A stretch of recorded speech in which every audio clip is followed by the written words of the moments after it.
Campina Grande, sexta-feira, 23 de maio. Hoje comemora-se o Dia da Juventude Constitucionalista. Continue conosco. Dentro de instantes, o reverendo Hernandes Dias Lopes de Jeremias falando sobre o tema esfriamento espiritual. Você também ouvirá a conclusão ministrada pela pessoa do pastor Antônio Júnior, que ontem ouvimos a primeira parte. Queremos deixá-los agora com o reverendo Hernandes Dias Lopes de Jeremias, Sala de Prosa. Olá, gente boa! Sala de prosa cada vez mais brutal. Hoje vamos conversar, eu e o príncipe, o exponencial, sobre esfriamento espiritual, né, mestre? Que tema, hein? Agora não, hein? Tamo junto.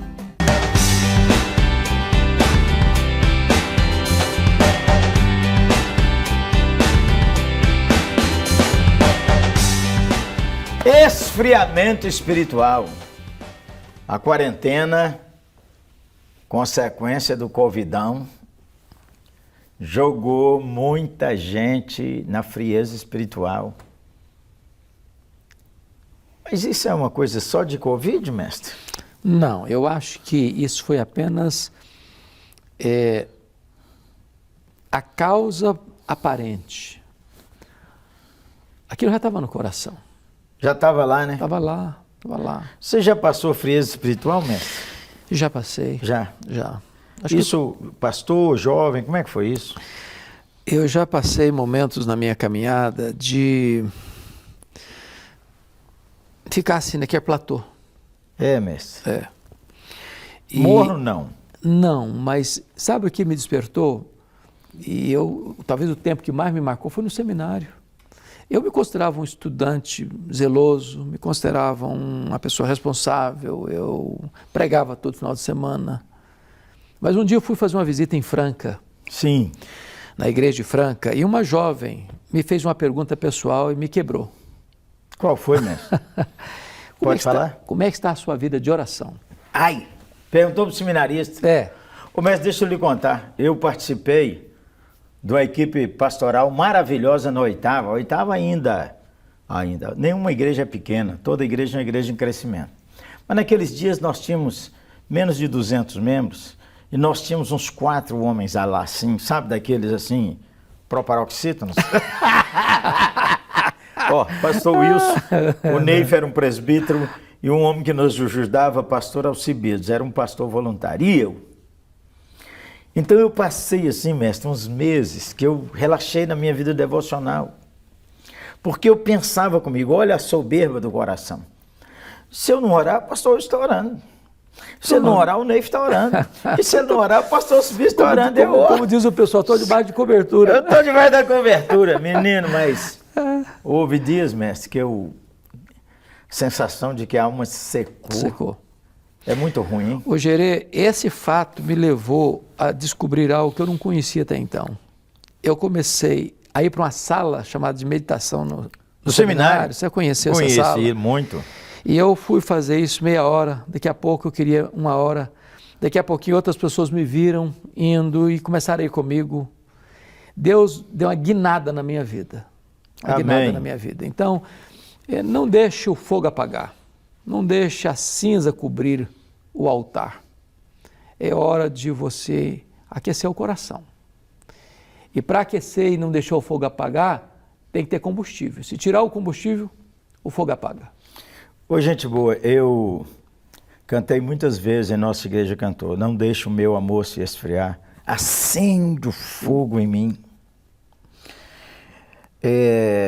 Eu me lembro sempre, eu, menino Janaúba, a igreja cantava, era igreja quando um grande avivamento, tinha 12 pessoas na reunião de oração, mas um grande avivamento, porque a regra geral era 3 ou 4. Aí eles cantavam, vem Espírito Divino. Durante muitos anos eu não percebi a beleza dessa canção. Uhum. Mas a igreja de Laodiceia esfriou, hein, mestre? Igrejas esfriaram na quarentena? Dá uma dica aí. Deixa eu só pegar o gancho da Laodiceia para entrar na quarentena. Porque Laodiceia, o que me impressiona em Laodiceia é que Jesus não fez nenhuma denúncia dos Contra aquela problemas encontrados nas outras igrejas, problemas doutrinários, de desvio doutrinário. Jesus não denunciou problemas morais, Jesus não denunciou perseguição àquela igreja. A igreja estava em paz, era próspera, rica, tinha uma boa reputação na cidade e a igreja uma boa reputação diante do espelho. Mas Jesus diagnostica um problema que eles não tinham percebido. Conheça as tuas obras, não é esquente nem frio. Quem dera fosse esquente ou frio, porque tu és morno, estou a ponto de vomitar-te da minha boca. A mornidão espiritual, a frieza, a indiferença, a falta de fervor foi tão grave que Jesus estava sentindo náuseas. Mestre, e para você aí, que sua vida, quando a pessoa esfria, ela começa a ficar crítica, reclamando de tudo, sua Bíblia não tem vida. Olha, eu tenho recomendado lá na 8ª para ler o Salmo 119. Muita gente usa o Salmo 119 só para brincar. Vamos ler o Salmo 119. KKKKK. O Salmo 119 é de uma beleza que diz assim: preciosíssima. 111. Os teus testemunhos são a minha herança permanente, são a alegria do meu coração. Crente que não tem fervor espiritual não tem alegria no coração, não. Aí mata tudo, né? Não tem evangelismo. Se a pessoa não tem prazer na leitura da Bíblia, ela não tem prazer na oração, ela também... Na comunhão dos irmãos. A comunhão dos irmãos. Agora a quarentena chegou, o cara agora tem boa desculpa não ir na igreja, porque agora está aí com esse negócio de isolamento. Online. Culto online. O cardápio é farto, tanto direto na telinha ou na telona, quanto em cima da mesa, pipoca, tal. Guaraná, etc. Se o sermão estiver apertando o calo do cara, ele pula para o outro pregador. É só mudar. Só mudar o canal. Então, isso é muito perigoso, porque isso é sutil. Eu mantenho as minhas convicções doutrinárias intactas. Dou dízimo e oferta. Eu entrego o dízimo e a oferta, normalmente. Não aceito heresia, não tem escândalos morais. Minha vida está boa. Mas o coração gelou. O coração gelou e botei a vida espiritual no piloto automático. As coisas acontecem mecanicamente. Era eu naqueles dias. Eu atendia aconselhamento, fazia visita, fazia oração, lia a Bíblia. Mas aquele amor pelo Senhor e pela igreja do Senhor tinha murchado. E se o seu coração está aqui, pede ao Senhor, restaura minha alma. Restaura. Às vezes o pastor está precisando disso, hein, mestre? Você já encontrou colegas assim, igual eu andei? Mas muitos. Há poucos dias um colega me ligou e disse assim: Pastor Hernandes, eu me tornei apenas num fabricante de sermão. Ou colador de sermão. A página dele, Ctrl+C, Ctrl+V, brutal. É triste quando aquilo que é tão sublime se torna tão mecânico, que eu já faço naturalmente, mecanicamente, mas que não mexe mais comigo. Ô, gente boa, restaura a sua vida devocional, reabible seu coração. Ainda que seja 5 minutos, né, mestre? Agora, deixa eu dar uma dica, que você pediu lá, a dica lá atrás. Se você, na dinâmica da sua vida, separar 30 minutos para você investir 15 lendo um texto bíblico, e 15 orando, eu garanto a você que dentro de uma semana você quer mais. É verdade. E eu garanto a você que aquela hora vai ser a hora mais desejada do seu dia. E eu garanto a você que as outras horas do dia vão ser influenciadas por esse tempo devocional. Isso vai mudar a sua história. Gente boa, você e eu, se não cuidar, sabe o que acontece? Você acorda e abre para ver o WhatsApp, ou o Insta, ou o Facebook. Treina sua mente para ler a palavra de Deus. Ore você e sua mulher, você e seu marido. Ei, você jovem. Ei, gente boa. Faz um apelo aí, mestre. Deixa eu fazer... deixa eu fazer esse apelo aqui. Ao ler a sua Bíblia, tem várias maneiras de ler, mas uma das que eu mais amo e que aquece o meu coração, pastor Jeremias, é morar num texto da Bíblia. Morar num livro da Bíblia. 1 mês. Pega Efésios, pega Filipenses, pega Colossenses. More nesse livro 1 mês, todo dia você vai ler o mesmo livro. Depois de 1 mês, aquilo entra em você. Mas entra mesmo. Entra. Você começa a pensar o texto, sonhar com o texto, a viver o texto. Diz, puxa, eu nunca tinha percebido isso. Isso inflama a alma, isso aquece o coração. Então, você não é o que você fala, como o pastor Jeremias diz, nem o que você sente, nem o que você promete. Você é o que você faz. Então, que Deus nos dê graça para a gente dar esse start, dar esse começo. Eu queria lhe falar, não tenha medo do Espírito Santo, irmão. Amém. Fale com o Espírito Santo, peça o Espírito Santo para acender o fogo em você. Diz lá aquele hino que cantei lá com meu pai e com aquele avivamento de 5 pessoas. Maravilhas soberanos. Outros povos vêm, derrama essa mesma bênção sobre nós também. Santo Espírito. Quero orar para Deus despertar a nossa vida. Amém. Despertar o nosso coração. Amém. Sempre a gente precisará de ser desperto. A experiência pode fazer a gente murchar o coração, achando que é a experiência que nos leva para frente. Quem nos leva para frente é o Senhor. Amém. Amém? Amém. Vamos orar. Vamos. Senhor, nós agradecemos porque Tua palavra nos traz de volta aos Teus pés. Amém. Nós agradecemos porque o Senhor amou tão apaixonadamente a igreja de Laodiceia que o Senhor falou, estou batendo na porta, abre aí, gente. Senhor, Tu estás batendo na porta de muitos corações agora. Amém. Pastores, evangelistas, esposos de pastores, donas de casa, empresários. Está batendo a porta agora e o Senhor está dizendo, abre aí, gente, eu quero entrar aí e fazer uma coisa nova. Senhor, abre o nosso coração, porque nós mesmos não conseguimos. Deus. Então faz uma obra na nossa vida, restaura agora, Senhor. Amém. O fervor espiritual do nosso coração. Senhor. Amém. Restaura a igreja para amar a Cristo. Amém. Amar de todo o coração e amar os irmãos e amar o perdido. Amém, Senhor. Senhor, não deixe que a nossa vida continue sem a alegria do Senhor. Oh, Deus. Guarda teu servo Hernandes. Amém. Guarda, Senhor Deus, aqueles irmãos e irmãs de outras denominações. Sim, meu Deus. Que têm grande visibilidade para que a gente não fique no piloto automático. Oh, meu Deus. Restaura nossa alma. Amém. Oramos em nome de Jesus. Amém. Amém. Amém. Amém.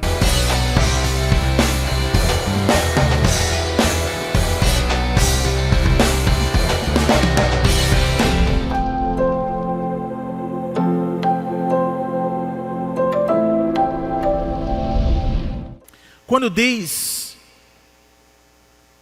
filho de Joás, rei de Israel, 2 anos antes do terremoto, também nos diz a origem da autoridade da profecia. Amós declara, são estas palavras que ele viu. Essa expressão indica que a profecia tem origem divina. Aí o interessante, o sentido profético de essas palavras que ele viu. Essa visão espiritual dada por Deus não é um discurso humano. Por quê? Quando você vai, que é o que a gente chama de exegese. Exegese é quando você vai para o texto original, ou seja, a palavra, a expressão original. Na Bíblia interlinear você encontra, né, o texto original, ou a palavra original. Esse verbo aqui, ver, ele reflete uma visão profética e não uma visão física. Então, quando ele viu as palavras, é como se ele tivesse tido uma visão profética. E Amós viu que Deus estava revelando, que Deus revelou ele. Então é como se Amós dissesse assim, rapaz, se liga que isso é tão real que eu vi a profecia. Então a ênfase dessa expressão é para dizer assim, povo, pelo amor de Deus, se acordem, porque eu vi a profecia. Entende, irmãos? Então essa revelação também diz que existe um endereço. Porque Amós, ele era de uma cidade chamada Tecoa, ficava mais ou menos 15 quilômetros de Jerusalém. Só que aonde essa cidade estava era território da época de Judá. Só que a profecia é para Israel, o reino do norte. Então há um endereço, ele foi chamado para cruzar a fronteira e confrontar o reino do norte com a verdade, apontando que a palavra de Deus não se limita a geografias humanas. a autoridade profética vai além das fronteiras políticas, e aí eu faço uma aplicação. A realidade da profecia de Deus, ela vai também além da denominação. Se é palavra de Deus, independe qual seja a denominação. Porque a gente está vivendo um tempo, um contexto, as igrejas elas estão se diferenciando umas das outras, características secundárias, terciárias, estão sendo tão evidenciadas que parece que são primárias. E aí a gente está falando já, então é assembleano, e já faz um desdém. Então é batista, outro desdém. Então é presbiteriano, e faz outro desdém, e assim vai.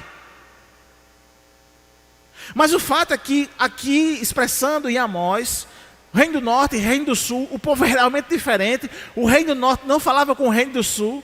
Havia vários altares no Reino do Norte. Havia só um altar no Reino do Sul em Jerusalém. O templo estava em Jerusalém. Mas quando Deus se levanta para falar com o seu povo, independe das placas, das fronteiras. É Bíblia, é a palavra de Deus. E Ele fala com o seu povo. Uma palavra só, uma interpretação só. Amém, meus irmãos? É uma só, a palavra é uma só. Ela não está presa a determinada denominação, ela não está presa a determinados territórios.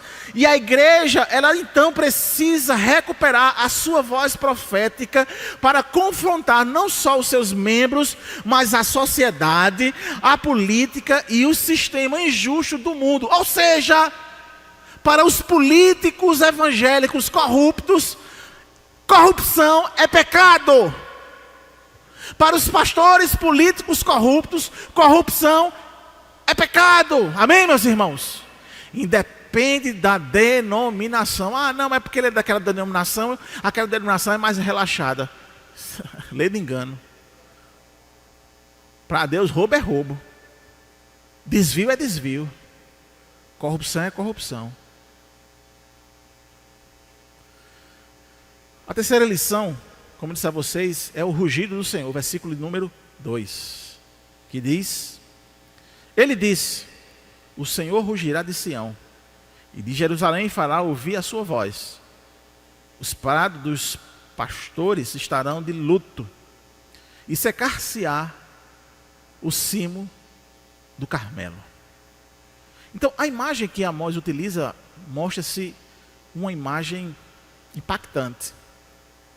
O Senhor ruge de Sião.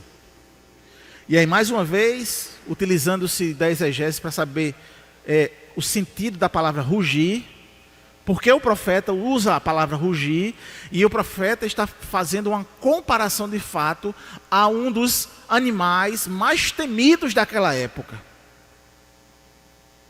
aonde havia muitos acidentes com esse animal, porque existiam leões, principalmente vindo ali do norte da África.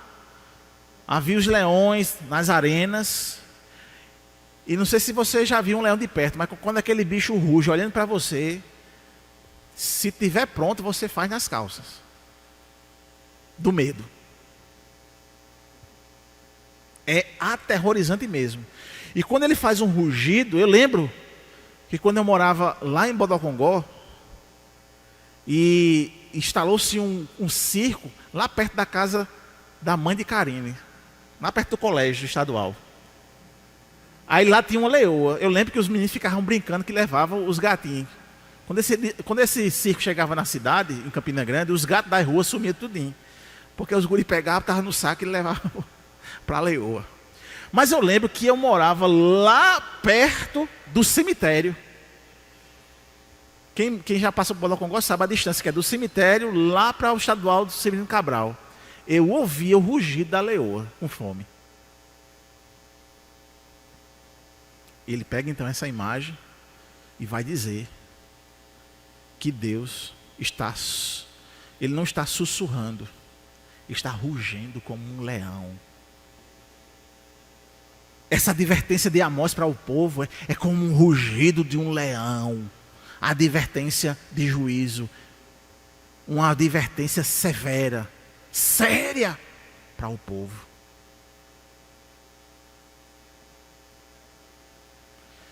John Piper, ele disse que quando Deus ruge, é tolice fingir que não ouvimos. O rugido de Deus é o chamado ao arrependimento e à reverência. E a origem desse rugido é lá em Sião, é lá em Jerusalém. O rugido não vem de Samaria. O rugido não vem dos palácios do rei. Ele vem de Sião. Ou seja, ele mostra essa figura santa, do Monte Santo, dos lugares escolhidos por Deus para a habitação do seu nome, da sua presença. E o que é que significa isso para nós? Isso significa para nós que hoje o rugido de Deus está na igreja. Nós somos o rugido de Deus. Amém? A sua vida, a sua santidade, o seu testemunho no meio da sociedade funciona como o rugido do leão, advertindo ao mundo: arrependa-se, arrependam-se, arrependam-se. Deus hoje está rugindo da igreja. A igreja é seu rugido. Quando o juízo vem da parte de Deus, não há esconderijo. O povo de Israel se sentia seguro por suas cerimônias, se sentia seguro por causa do seu poder aquisitivo, se sentia seguro porque eles estavam abastados, mas eles estavam ignorando o coração, que estava totalmente corrompido, estava esfriando na fé.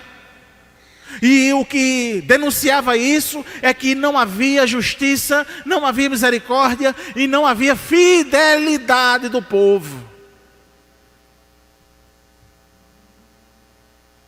E aí Amós vai dizer, após esse rugido, vai haver as consequências. Quando o versículo continua: os prados dos pastores pranteiam e secar-se-á o cimo do Carmelo. Duas imagens aqui usadas para descrever o impacto dessa voz de Deus.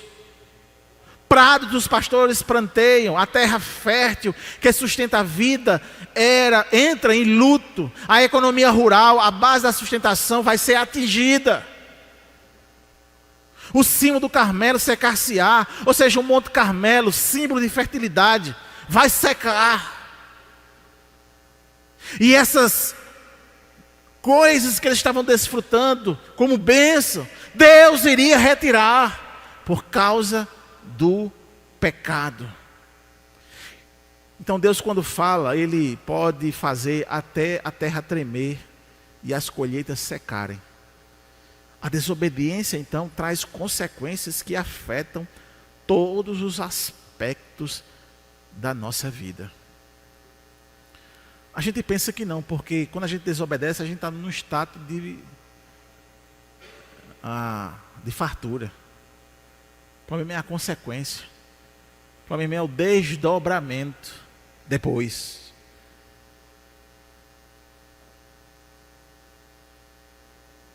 Então, irmãos, deixa eu trazer algumas lições para nós aqui essa noite.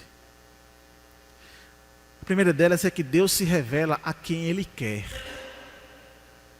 como Ele quer.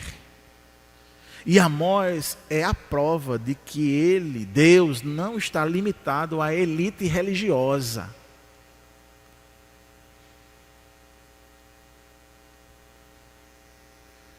Outra lição extremamente importante, preste atenção nisso: prosperidade financeira não é sinônimo de bênção espiritual.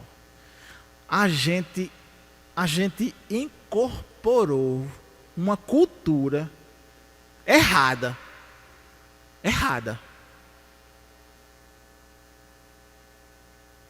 Um irmão chega com um carro novo, eita que bênção.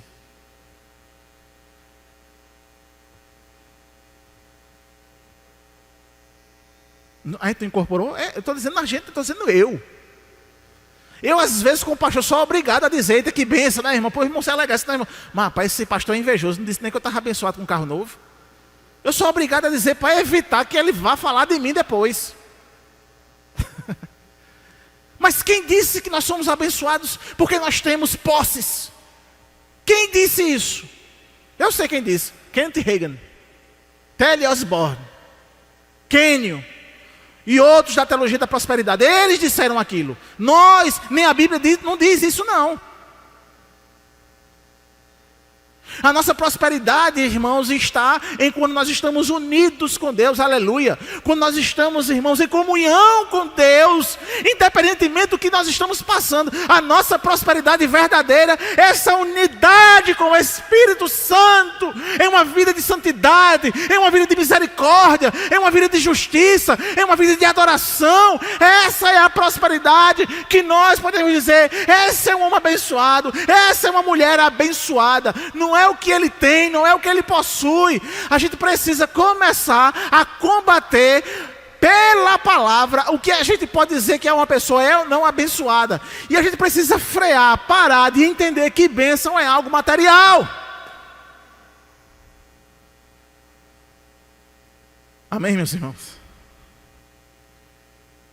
Talvez, e como eu estou usando esse material que é o mais comum, que é o carro, podia ser uma moto, podia ser um avião. Talvez essa coisa que ele tem na mão seja até uma maldição. Porque vai gastar mais. É financiado, né? A manutenção é mais cara. O IPVA vai ser mais caro. Ou seja, vai perder mais dinheiro por mês.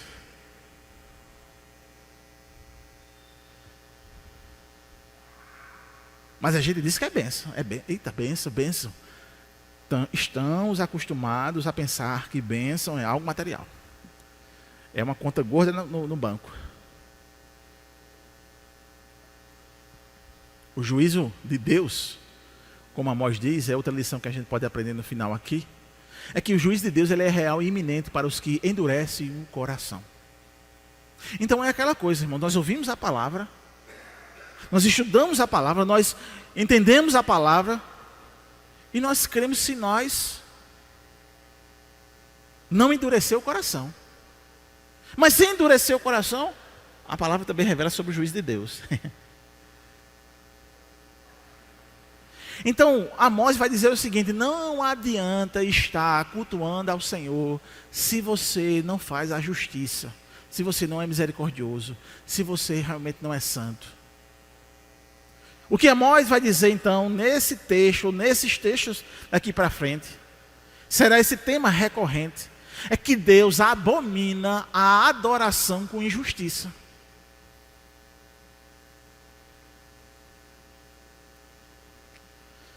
E aí a pergunta que nós fazemos para nós mesmos: será que nós estamos ouvindo o rugido de Deus? Irmãos, Deus ainda fala através das Escrituras. Ele chama a igreja ao arrependimento e à santidade. Agora, vamos assumir o nosso papel. Amém? Vamos assumir o nosso papel.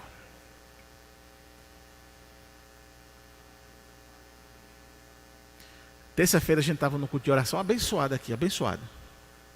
Abençoado. Eu conversei até com a irmã Antônia hoje, que é a líder da juventude. Não estou colocando a juventude em xeque, é uma análise pastoral, para a gente finalizar. Mas quando eu cheguei aqui no culto de oração, que eu olhei para a nave, não tinha jovem. Aí eu poderia dizer: mas rapaz, quando pegasse o jovem, né? Mas rapaz, cadê vocês? Mas eu pensei assim: peraí, o que está acontecendo na minha igreja? Olha só o raciocínio. O que está acontecendo na minha igreja, a qual os jovens que nela estão não se sentem atraídos, convocados ou responsabilizados a estar num culto de oração? Então eu prefiro investigar o que está acontecendo do que jogar o peso neles. E aí queria que a igreja também se responsabilizasse nisso. O que é que está acontecendo? O que é que eu estou fazendo enquanto indivíduo que faz com que os jovens não participem comigo, congreguem comigo no culto de oração? Ou no culto de doutrina? Ou no culto de doutrina? há áreas na nossa vida, irmãos, há áreas na vida também da igreja, que a gente precisa dispensar. Injustiça, formalismo e hipocrisia.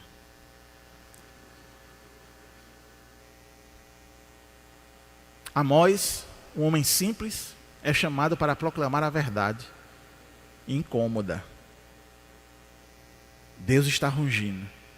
E quando ele ruge, é sinal de que o pecado não ficará impune.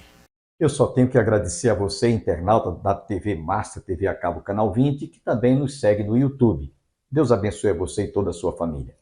Nesse domingo, vá a um templo mais próximo da sua casa. Nas imediações no seu bairro deve haver um templo evangélico. Vá participar, vá prestigiar. Se você reside em Campina Grande e desejar fazer-nos uma visita à Igreja Evangélica Congregacional do Calvário, como eu sempre tenho informado, está no início do giradouro da Avenida Brasília, esquina com o Parque da Criança. Nossa escola dominical tem início às 9 horas, aos domingos às 18 horas, às terças-feiras, culto de oração pelas famílias. Inclusive, este mês de maio, nós estamos realizando mais um simpósio sobre a família. Venha orar por sua família, venha participar, venha prestigiar um dos nossos cultos. E às quintas-feiras nós temos estudo bíblico. Você está cordialmente convidado com a sua respectiva família. Tenham todos um bom dia, um bom final de semana e até a próxima segunda-feira, se Deus quiser.